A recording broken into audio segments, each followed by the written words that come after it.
Hello மக்களே, good morning. எல்லாருக்கும் happy Wednesday. இன்னைக்கு காலையிலே லஞ்சு ஸ்நாக் ரெண்டுமே பார்த்துடுறோம். ஏன்னா ஒரு வேலை விஷயமா வெளியில் போகிறேன். ஸோ லேட் ஆயிடுச்சுன்னா பாப்பாவுக்கு டிலே ஆகிடும். ஸோ அதனால் காலையிலே லஞ்சும் பண்ணியாச்சு. என்னென்னு பார்த்துருவோமா?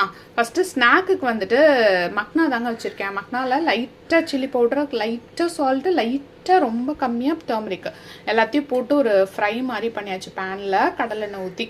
அது நல்லா செம்மையாக கிறிஸ்பியாக இருக்கும். அப்புறம் லஞ்சுக்கு சிக்கன் குழம்பு தான் வச்சேன். பிரேக்ஃபாஸ்ட் லஞ்சு எல்லாத்துக்குமே சேர்த்தே வச்சாச்சு மார்னிங்கு. ஸோ காலையில் டிஃபனுக்கு லஞ்சுக்கு சிக்கன் வைக்காமல் வெறும் குழம்பு மட்டும் வச்சு பாப்பாவுக்கு கலரி கொடுத்தாச்சு. ஏன்னா சிக்கன் சாப்பிட அவளுக்கு அங்கே கம்ஃபர்டபுளாக இருக்காது அப்படிங்கிறதுக்காக. அப்புறம் லஞ்சுக்கு side dish egg, boiled egg வச்சுருக்கேன். ஏன்னா யோக்கு அவள் சாப்பிட மாட்டேறான். அதனால் கொஞ்சோண்டு வச்சுட்டு மீதி எல்லாம் ஒயிட்ஸ் வச்சுட்டேன். அவள் தாங்க இன்னைக்கு ரொம்ப சிம்பிளாகவே பாப்பாவோட ஸ்நாக் அண்ட் லஞ்ச் ஓவர். நாளைக்கு என்ன பண்ணுறேன்? நாளைக்கு பாப்பா மக்களே எல்லாருக்கும் have a nice day. Bye.